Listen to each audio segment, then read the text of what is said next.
आता आपण उघड टॉप न्यू महत्त्वाच्या बातम्या। मुख्यमंत्री एकनाथ शिंदे आज पुणे दौऱ्यावर। नाम फाउंडेशनच्या 9व्या वर्धापन कार्यक्रमाला लावणार हजेरी। अमित शहा 25 तारखेला नाशिक दौऱ्यावर। उत्तर महाराष्ट्रातील भाजप नेते प्रमुख पदाधिकाऱ्यांची बैठक घेणार। जागा वाटपासह इतर निवडणुकीच्या मुद्द्यांवर बैठकीत चर्चा होणार। पुणे जिल्ह्यातील 3 भाजप नेत्यांना जिल्हा नियोजन समितीतून निधी। हर्षवर्धन पाटील, आशा बुचके, बाळा भेगडेंना 1 कोटींचा निधी।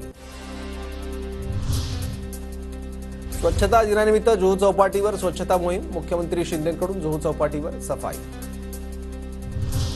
अंगणवाडी सेविकांचा पुन्हा आंदोलनाचा इशारा। 3000 वेतनवाढ निर्णयाची अंमलबजावणी न झाल्यानं सोमवारपासून जेल भरो।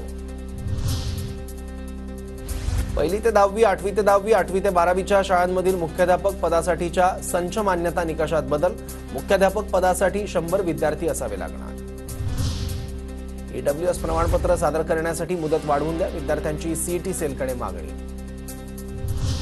बदलापुरातील 2 चिमुकल्यांवर झालेल्या लैंगिक अत्याचार प्रकरणातील आरोपी अक्षय शिंदेकडून गुन्ह्याची कबुली। डॉक्टर, शाळा कर्मचारी, फॉरेन्सिक अधिकाऱ्यांसह 20 जणांची साक्ष। अत्याचार प्रकरणाचा तपास पूर्ण, आरोपपत्र दाखल।